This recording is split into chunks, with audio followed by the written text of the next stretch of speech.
Hey, in this series, I'm answering your questions. And today's question is, what advice do you have for IELTS candidates or IELTS test takers? So if you need the IELTS exam for something or you're thinking about taking it, then this is a great video for you.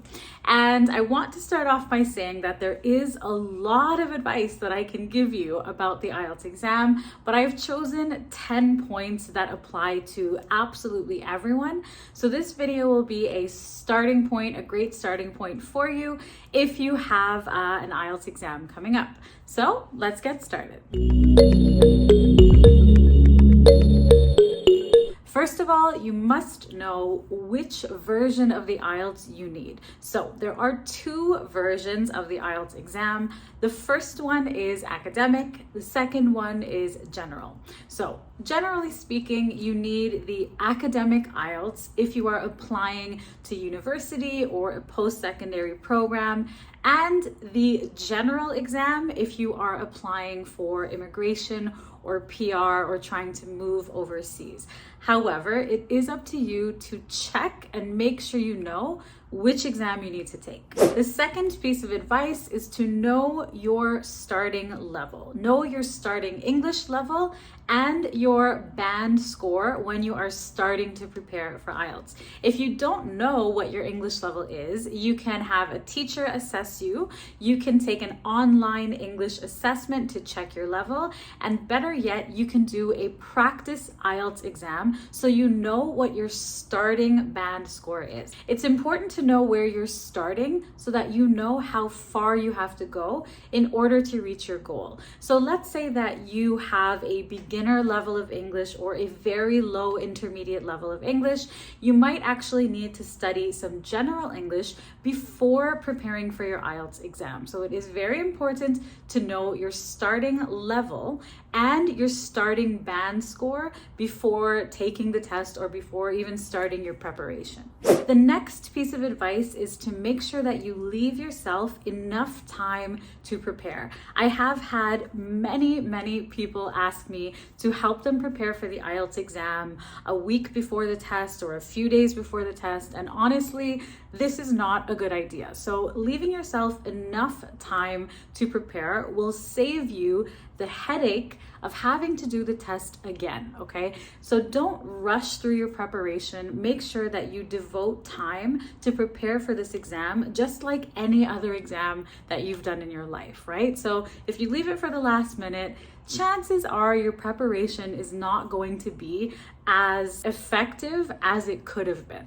Next, make sure that you know the band score that you need. Now, a band score is just the name for the score on your IELTS exam, all right? So the highest grade or band score that you can get is 9, okay? And there are different requirements for every university, for every program, for every country. So again, it's up to you to make sure you know or you find out the score that you need. So of course you want to aim as high as possible. However, you are most likely doing the IELTS exam for a reason, and there will be a minimum score that you require, whether you're trying to move or whether you're trying to go to university. So make sure you find out. The next piece of advice that I give my students is to do IELTS practice tests and make sure that you are consistently getting the band score that you need. So for example, let's say you require a band score of 7. I would recommend that you do a few practice tests. Whenever you think you're ready, do a few practice tests. And if you are consistently or always scoring above 7, then you're ready, okay? But if you do a practice test and you score 5, and then you score 6, and then you score 5 again, and then you score 7, your band scores are fluctuating or going up and down. In this case, I would say that you need more preparation. So if you want to know when you're ready, this is a nice way to confidently check if you're ready. If you are consistently getting the score that you need on your practice tests. Next, make sure you're using the right materials to practice and to study with. I would recommend using Cambridge materials because the IELTS exam is a Cambridge exam, so that is going to be the most accurate and authentic practice material and study material for you. Now, there is a lot of free material and free content online, and some of it is good and some of it is not good. So I would recommend getting a recommendation from a teacher. Next, you need to choose a preparation strategy that fits your lifestyle, your schedule, and your budget. So there are some different options when it comes to preparing for IELTS. Of course, you can take a group class, you can take an online course or an online class as well. You can study one-to-one with a teacher, and I do offer one-to-one IELTS preparation classes. And if you're interested, I will link that information down below. A lot of people also study on their own, and I think that studying on your own is effective for some people and not effective for some people. So let's say that you've been studying on your own for weeks or months and you are not seeing any improvement.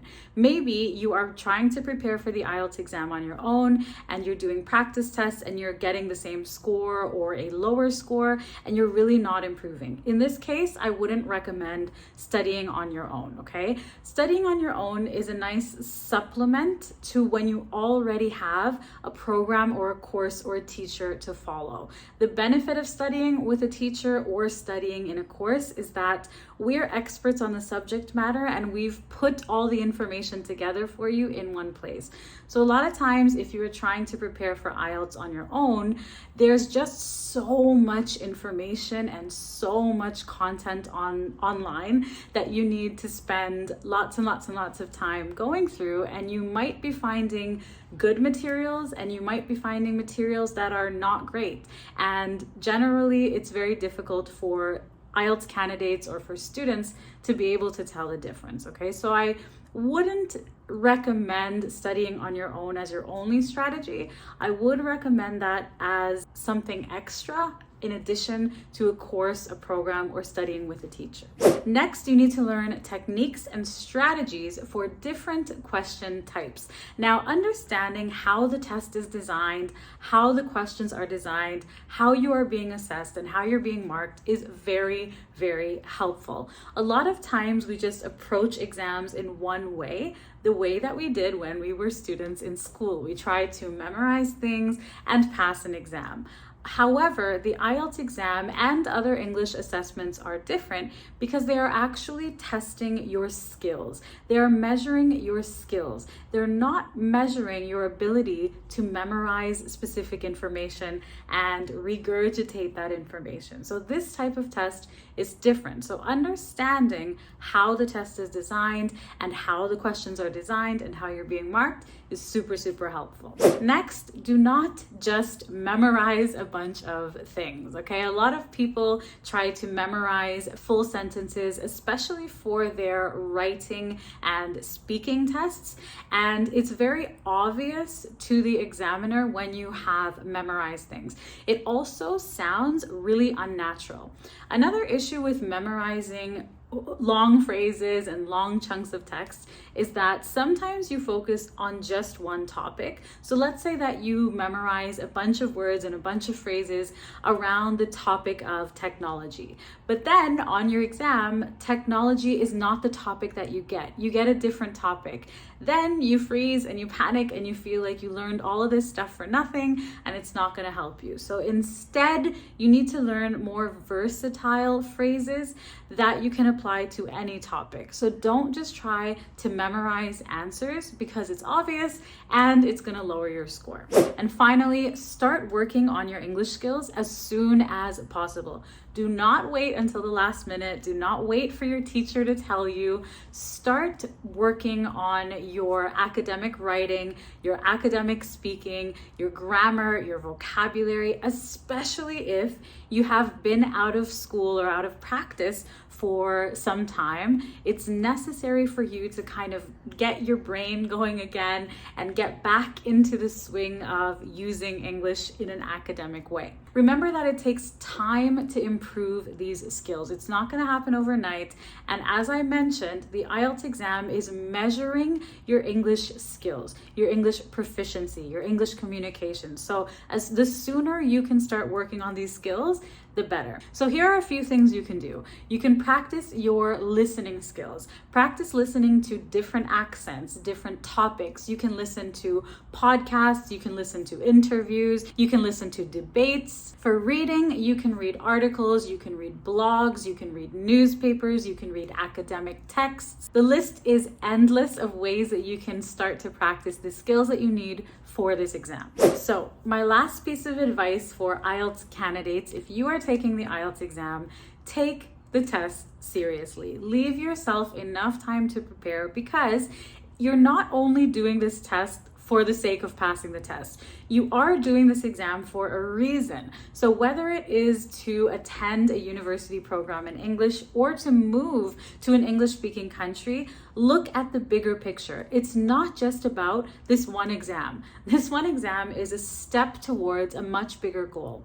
So I always tell my students to take the preparation seriously and try to learn the skills that you need rather than just shortcuts to help you pass the exam. Of course, tips and tricks are always great, and I always teach those as well.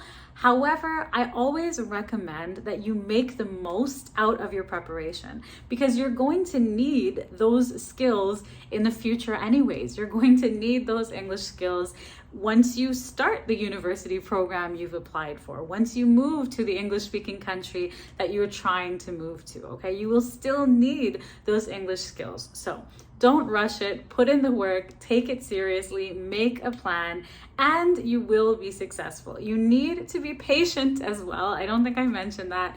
You need to be patient and you need to be dedicated, but it absolutely is possible with the right approach and with the right plan. So tell me in the comments if you have taken the IELTS exam, if you are planning on taking the IELTS exam in the future, and if you have any questions about the IELTS exam, of course, drop those in the comments as well. If you're interested in learning more about IELTS preparation with me, I will link that down below this video. So thank you so much for this question. I hope that this is helpful for all of you who are planning on taking the IELTS exam, and I'll see you very soon in another lesson.